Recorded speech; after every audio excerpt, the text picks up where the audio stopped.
各位弟兄姐妹，大家平安。我们要来开始今天历代志下的共读。我们要请林木桥弟兄来带领我们大家做开始的祷告。好，各位弟兄姐妹平安。亲爱的天父，感谢赞美你分别为圣以下的时间，感谢你派你的仆人陈伯志牧师带领众弟兄姐妹一同来共读圣经。求你开我们的眼，开我们的口，开我们的耳，开我们的心，让我们无论是说的、听的，都能同感一灵，明白你话语的奥秘。祷告奉我主耶稣基督的名求，阿们。阿们。谢谢木桥。那我们在昨天的历代志下共读11章，看到罗波安王他在被北国背叛离开之后，他本来想要出兵去攻打北国，但是因为上帝的神人来制止，所以就让这个战争停下来。同时还有透过北国的耶罗波安王，他因为拜了金牛的缘故，让大批的祭司还有利未人就移民来到了南国犹大耶路撒冷的地方。同时也因为利未人的移民来到南国，让罗波安王在南国有3年的强盛的时期啊。那后面有一段提到是列王记没有提到，就是罗波安他的养儿育女也成为他在整个南国地区他的15个坚固城当中，由他的28个儿子60个女儿纷纷让他们能够来在各地方来治理。所以和北国耶罗波安用了2只金牛来治理国家是有很大的不同。今天我们要继续来看12章，历代志下12章，他也补充了这个列王记上14章许多没有记载的事情，甚至也扳回罗波安他的一些的事迹。历代志下的第12章讲到罗波安的年间，当王第5年，有埃及法老示撒来攻打耶路撒冷。原因呢，就是我们昨天有提到，是罗波安他离开了上帝的法则，离开了上帝的话，以至于上帝说他要透过埃及来管教他们，而罗波安也在这件事情上面谦卑，和他的臣仆领袖一同谦卑，所以上帝也对这件事情手下留情。而12章最后的总结就是罗波安他的一生，他当王17年当中所有的做一个总结。所以我们就来读今天的经文。那么请木桥来带我们读历代志下的第12章，先从第1节读到第5节。好的，第1节，罗波安巩固了自己的王位，他和人民就离弃上主的法律。罗波安在位的第5年，上主因他们悖逆惩罚他们。埃及王示撒率领1200万战车、6万骑兵以及无数的兵士，包括利比亚人、苏基人和古时人的军队，前来攻打耶路撒冷。他占领了犹大的设防城市，逼近耶路撒冷。示玛雅先知去见罗波安王和犹大的领袖们，这些领袖因逃避示撒，都到耶路撒冷来了。示玛雅对他们说：上主有话告诉你们，你们离弃了我，所以现在我离弃你们，把你们交在示撒手里。好，谢谢。那同样的记载在列王记上的第14章25节到28节有提到，14章的25到28节讲到就是这件事情，但是列王记上有讲到前面就是罗波安他当王的期间，他如何得罪上主，如何惹百姓让上主发怒，又让百姓陷在拜偶像的罪中，甚至呢还做了他的父亲所罗门所没有做的事情。所以在当他王的第5年当中，就有这个埃及法老示撒率军来攻打，而攻打这件事情呢，在列王记其实讲的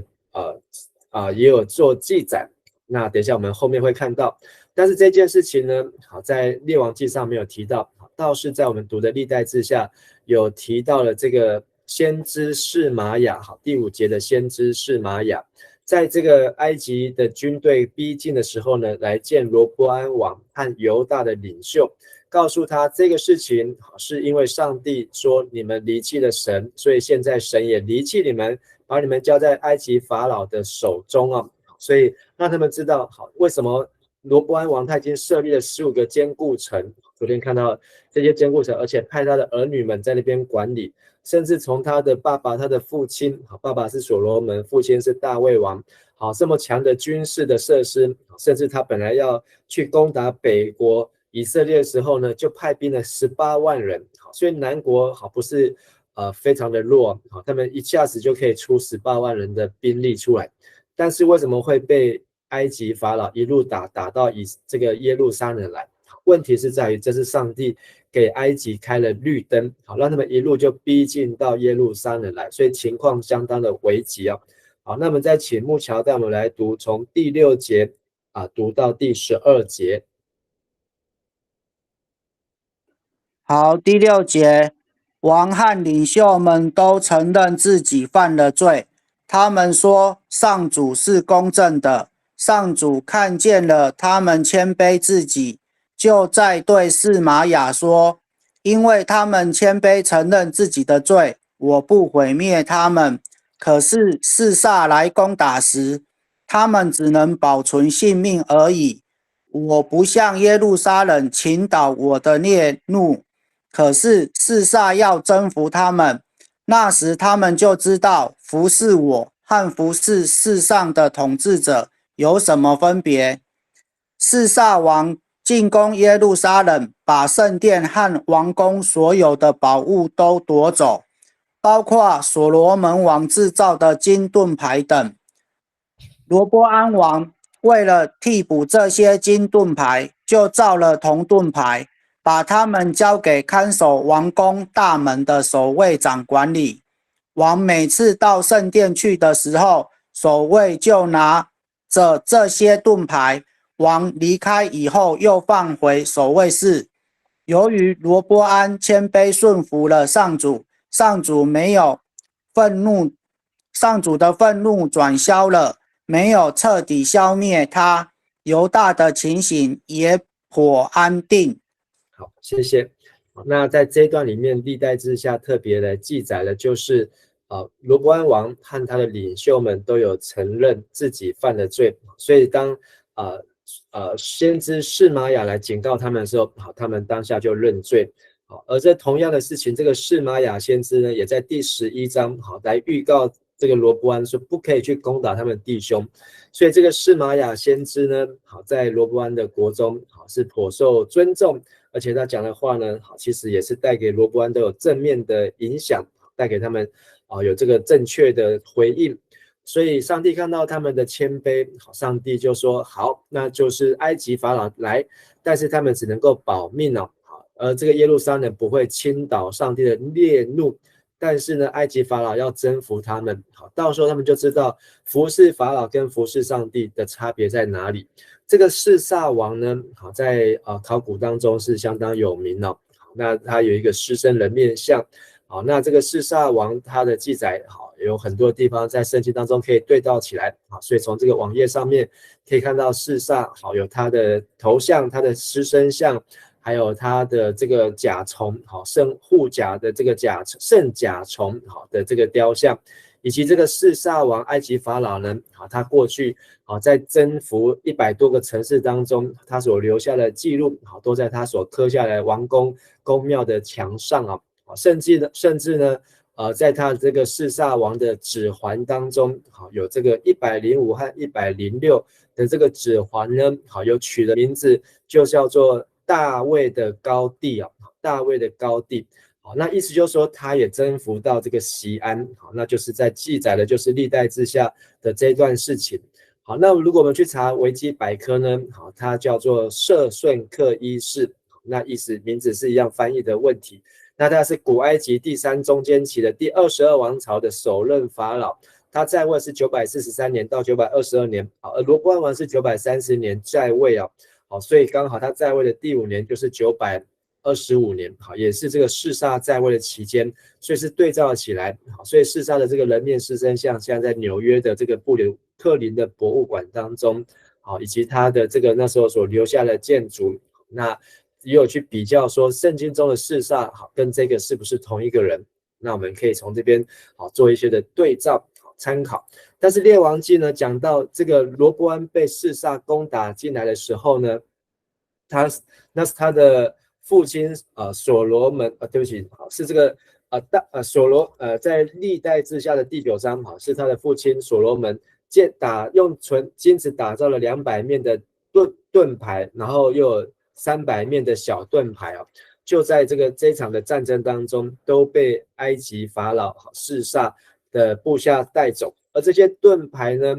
是所罗门对不起罗波安他要进攻的时候呢他都会到圣殿去的时候呢，他会用这些盾牌，这是列王记写的列王记上的14章，王每次到圣殿去的时候，守卫就拿着这些盾牌，王离开后又放回守卫室。但是呢在历代志下呢讲到说，这些盾牌是用铜盾牌来代替金盾牌，是交给看守王宫的大门守卫长管理，而这些盾牌就是为了要护送罗波安王到圣殿当中，从他的宫中到圣殿的当中，就是要一路上呢都要有这个金光闪闪那这个是列王记上和历代志下所记载这些金盾牌对罗波安王的用处。那在所罗门王时代的用处呢，这些可能是用在他的王宫当中，来衬托，来显示出他的金子每年收的很多。但是12节讲到了，由于罗波安和他的领袖的谦卑，那顺从了上主，甚至上帝派先知示玛雅来警告的时候，他们都听了，所以上主的愤怒就转消，没有彻底消灭罗波安王，而犹大的情形也安定下来。还有这只是他开始的第5年那他开始的时候是什么情形呢？就是耶罗波安带人来要求他们减税，但是罗波安考虑3天之后呢，说他要比他父亲的鞭子更重，用这个让他们背负更重的轭罗波安说他的小拇指还比他的父亲的腰还粗，所以他才刚上任就出了个大包，这个国家的3/4的百姓都离开他，而且他差点被埃及法老攻打，差点连这个国家耶路撒冷通通都灭掉，因为他及时的谦卑下来，上帝呢的愤怒就转消。好，我们最后再读最后一段13节到16节，请木桥继续带我们来读。好，第13节，罗波安在耶路撒冷作王，巩固自己的势力。他作王的时候41岁，在耶路撒冷统治了17年。耶路撒冷是上主从以色列全境选出来作为敬拜他的城。罗波安的母亲是亚门人拿玛。罗波安做了邪恶的事，因为他不寻求上主的旨意。罗波安的事迹和他的家谱记载在先知示玛雅史和先见益多史上。罗波安和耶罗波安之间经常有战事。罗波安死后葬在大卫城的王室坟墓里，他的儿子亚比亚继承他做王。好，谢谢。那罗波安他41岁的时候做王那统治17年，所以加起来58岁，显然没有比他的父亲所罗门活得更久所罗门应该活到60岁左右他的爷爷大卫活到70岁所以罗波安呢他不晓得什么原因那他只有做王17年，虽然他一做完没有多久，可能几周几个月，这个国家就分裂，甚至呢，他做完的前5年呢，还让百姓陷在拜偶像的罪中，以至于上帝生气，要让埃及法老来攻打他们，管教他们，甚至要来灭这个耶路撒冷。但是因为罗波安的谦卑，后面的12年当中呢，就属于稳定的时期。那同时刚才我们看到的11节说，犹大的情形也就安定下来好，那所以对不起，13节讲到罗波安在耶路撒冷作王，巩固自己的势力，和本翻成自强罗波安王自强。原文的意思就是罗波安他出力他使出力量。那使出力量呢或许巩固自己的势力或许就是要遵循上帝的话好，那他在耶路撒冷继续统治，好，在这统治当中就没有其他的大事发生了，好，就是只有这个圣殿好被示撒王好被掳，好，他的王宫被掳，好，所以他的金子，特别那些200面有名的金盾牌，好，甚至300面的小面的金盾牌都被掳走。那根据历史的记载呢，这次埃及法老示撒来攻打以色列呢，大约带走了200吨的金银财宝，200公吨的金银财宝带走。而这里讲到示撒王呢，好，他讲到几个城市，就是利比亚人，他来攻打的时候，书基人，好，书基这个名字呢，在圣经当中只有这里出现，其他地方没有出现。好，书基的意思就是住帐篷的人，好，所以应该是游牧民族。古时人，好，古时它的这个意思就是指黑，好，那也是指埃及的南部一直到伊索匹亚，好，所以他这个示撒代理的人呢是谁呢？好，因为这个示撒在这个维基百科有提到，示撒他的身世，他就是利比亚人的后裔啊。好，那利比亚在哪里呢？利比亚就在埃及的旁边，好，所以示撒从这边。好，那利比亚曾经有个很有名的强人，就是格达费啊。好，那在这个利比亚的这个棋子，现在主要都是以回教徒居多啊。好，讲了阿拉伯话。好，那这个古时呢，就是指伊索匹亚或是伊索比亚，是在埃及的东南边。埃及的东南边，所以埃及法老当时的埃及好地也蛮大的。好，那这个大国家，他利比亚做了他的第22朝的法老。好，然后呢，又联合了伊索匹亚，应该是黑人。然后呢，带了大军，1200台战车，6万骑兵，还有这些数不清的人，一路上就来到了以色列迦南地，来攻打。而在这攻打当中，上帝只是让他们被夺走，但是他们还能够保住他们的性命，还能够保住他们的王朝。至于他们死伤多少，在圣经当中没有提到。而罗波安在这次失败当中呢，他知道要谦卑在上帝的面前，同时他也自强，继续巩固这个国家。但是呢，最后对罗波安的结论是什么？14节，罗波安做了邪恶的事，因为他不寻求上主的旨意啊。所以在这17年当中，前面5年让国家带来很大的损害。虽然在埃及法老事件当中，也提醒他，但是最后后面这12年当中，他有谦卑下来，但是他还是没有找到上帝的心意。怎么样找到上帝的心意？其实我们从圣经当中就知道，他没有好好去读上帝的话，没有好好去读摩西的律例典章，以至于他没有搞清楚上帝所要的是什么，而他所做的呢，只能够说这是他自己想要做的。透过今天的经文，也让我们知道圣经当中这些人物、地理、历史，在现今的考古当中是可以对照起来。甚至当我们看到去埃及也好，看到这些狮身人面也好，其实也是在提醒我们，上帝的仆人，上帝也会用外邦人，用失败来管教他自己的儿女，其目的呢，就是希望他的儿女能够自立自强，而更重要是能够抓住上帝的旨意。所以每一次我们不管是顺利或是不顺利，或是遇到逆境的事情，或是走在死荫幽谷当中，我们要记得要抓紧上帝的话，要寻求明白上帝的旨意，才不会枉费上帝给我们的他的话语。也要像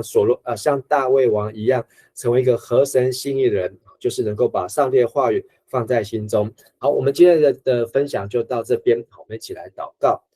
亲爱的阿爸父神，我们向你献上感谢。从罗波安王他一生只有58年的时间，在这不算长的时间当中，他有很多的机会是可以来亲近神，甚至上帝你也派了先知2次对他说话，并且也告诉他何为善，什么是上帝所要的。